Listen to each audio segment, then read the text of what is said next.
अस्सलामु अलैकुम व रहमतुल्लाह। आपका स्वागत है हमारी प्यारी सीरीज पैगंबर मोहम्मद सल्लल्लाहु अलैहि वसल्लम की जीवनी के छठे हिस्से में। पिछले हिस्से में हमने जाना कि कैसे रसूल पाक सल्लल्लाहु अलैहि वसल्लम ने सफा पहाड़ पर चढ़कर खुलकर अल्लाह की राह की दावत दी। अबू लहब ने कड़ी मुखालफत की और इस्लाम की पहली शहीदा सुमैया रज़ियल्लाहु ताला अन्हा ने अपनी जान कुर्बान कर दी। आज हम जानेंगे जब कुरैश के लोग देख रहे थे कि इस्लाम को रोका नहीं जा सकता तो उन्होंने कैसे मुसलमानों पर सख्त सामाजिक बहिष्कार बॉयकॉट लगाया और मुसलमानों ने उन मुश्किल दिनों में कैसी भयानक परीक्षाओं का सामना किया। मक्का के सरदारों ने समझ लिया था कि पैगंबर सल्लल्लाहु अलैहि वसल्लम की दावत दिन ब दिन फैलती जा रही है। उन्हें कत्ल करना आसान नहीं था क्योंकि कबीलाई जंग छिड़ सकती थी। इसलिए उन्होंने एक नई चाल चली। कोई भी मोहम्मद सल्लल्लाहु अलैहि वसल्लम और उनके मानने वालों से कारोबार नहीं करेगा। कोई उनसे रिश्ता नाता या शादी ब्याह नहीं करेगा। उनकी मदद करना, खाना पानी देना, सब पर पाबंदी होगी। उन्होंने इस लिखित मुआहदा को काबा शरीफ के अंदर टांग दिया ताकि कोई इसे तोड़ न सके।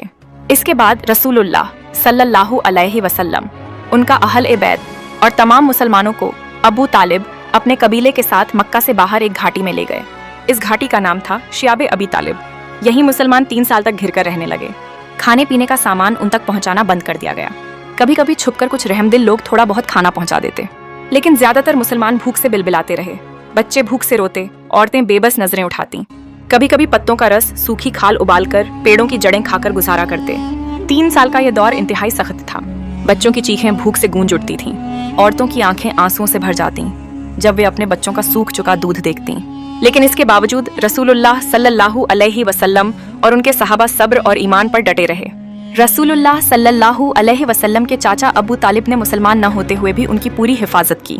जब कबीले वालों ने कहा मोहम्मद सल्लल्लाहु अलैहि वसल्लम को हमारे हवाले कर दो, तो अबू तालिब ने डटकर जवाब दिया, जब तक आसमान और जमीन बाकी है मैं मोहम्मद सल्लल्लाहु अलैहि वसल्लम को तुम्हारे हवाले नहीं करूंगा। 3 साल बाद अल्लाह ताला ने अपनी कुदरत का जलवा दिखाया। कुरैश ने देखा कि काबा के अंदर टांगी गई वह दस्तावेज दीमक खा गई, सिवाय उन जगहों के जहां अल्लाह का नाम लिखा था। यह करिश्मा देखकर कुछ रहमदिल लोग उठ खड़े हुए और बोले, अब यह जालिमाना बहिष्कार खत्म होना चाहिए। आखिरकार यह बहिष्कार टूट गया। मुसलमान राहत की सांस लेने लगे। इस वाकये ने मुसलमानों को सिखाया कि अल्लाह की राह में चलने वालों पर मुश्किलें तो आएंगी, मगर सब्र और ईमान से अल्लाह आखिरकार फतह अता करता है। शियाब अबी तालिब की भूख और प्यास की यह कड़ी आजमाइश इस्लाम को और मजबूत बना गई। आज हमने जाना कि किस तरह मक्का के काफिरों ने 3 साल तक पैगंबर सल्लल्लाहु अलैहि वसल्लम और उनके सहाबा पर सख्त सामाजिक बहिष्कार थोप दिया।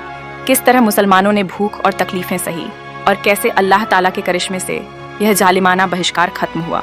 अगले हिस्से में हम जानेंगे इस बहिष्कार के कुछ ही समय बाद रसूलुल्लाह सल्लल्लाहु अलैहि वसल्लम को 2 बड़े सदमे लगे। चाचा अबू तालिब का इंतकाल और अजीज पत्नी खदीजा रज़ियल्लाहु ताला अन्हा की वफात। इतिहास में इस साल को कहा गया आमुल हुजन यानी गाम का साल।